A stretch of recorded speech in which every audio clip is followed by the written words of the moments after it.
YCP హయాంలో మద్యం కుంభకోణానికి కేంద్ర బిందువుగా నిలిచిన బెవరేజెస్ కార్పొరేషన్ ఉల్లంఘనలపై ఎప్పటికప్పుడు మెమోలు ఇచ్చినా లెక్క చేయలేదని విశ్రాంత ఐఏఎస్ రజత్ భార్గవ సిట్కు వాంగ్మూలం ఇచ్చారు. వ్యవహారం అంతా ఆ ముఠానే నడిపించేదని చెప్పినట్లు తెలిసింది. ఇవాళ ఆయన్ను విచారించే అవకాశం ఉంది. వైసీపీ హయాంలో ఎక్సైజ్ శాఖ ప్రత్యేక ప్రధాన కార్యదర్శిగా పనిచేసిన విశ్రాంత ఐఏఎస్ రజత్ భార్గవను సిట్ అధికారులు దాదాపు 8 గంటల పాటు ప్రశ్నించారు. శుక్రవారం మధ్యాహ్నం 2 గంటల నుంచి రాత్రి 10 గంటల వరకు సాగిన విచారణలో దాదాపు 100కు పైగా ప్రశ్నలు వేసినట్లు తెలిసింది. ఇంత భారీ కుంభకోణం జరుగుతుంటే మీరు ఎందుకు మౌనంగా ఉన్నారు?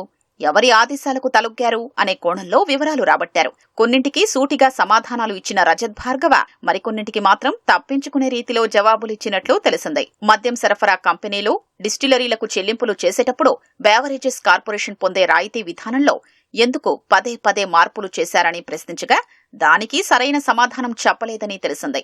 ఎక్సైజ్ శాఖ జారీ చేసిన జీవోకు విరుద్ధంగా బెవరేజెస్ కార్పొరేషన్ మద్యం సరఫరా కంపెనీల నుంచి తక్కువ రాయితీ పొందుతుంటే ఎందుకు మౌనంగా ఉన్నారని, మీ నిర్లక్ష్యం వల్ల ప్రభుత్వ ఖజానాకు 200 కోట్ల నష్టం వాటిల్లిందని ప్రశ్నించగా దాని అమలు బాధ్యత తనది కాదని సంబంధిత వ్యక్తుల్నే ఆ వివరాలు అడగాలని సమాధానమిచ్చినట్లు తెలుస్తోంది. వైసీపీ మద్యం ముఠాకు మేలు కలిగించేలా రజత్ భార్గవ జారీ చేసిన కొన్ని జీవోలు, మెమోలను చూపించి అందులోని అంశాల ఆధారంగా సిట్ అధికారులు ప్రశ్నించారు.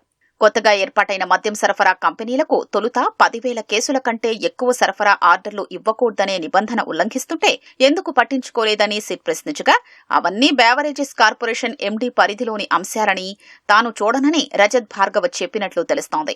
బెవరేజెస్ కార్పొరేషన్లో కీలకమైన ఎంఐఎస్ సెక్షన్లో అనూష అనే మహిళను డేటా ఎంట్రీ ఆపరేటర్గా నియామకం గురించి అడగ్గా అప్పట్లో ప్రభుత్వంలోని ఉన్నత స్థాయి వ్యక్తుల ఆదేశాల మేరకే నియామక మెమో ఇచ్చానని చెప్పినట్లు సమాచారం. రాజ్ కేసిరెడ్డి ముఠాకు అనూష మద్యం విక్రయాల డేటా పంపుతుంటే ఎందుకు ఆమెను తొలగించలేదని అడగ్గా ఆమె ఎండీ నియంత్రణలో పనిచేసేవారని, ఈ విషయాలేవీ తన దృష్టికి రాలేదని తప్పించుకునేలా సమాధానాలు ఇచ్చినట్లు తెలిసింది.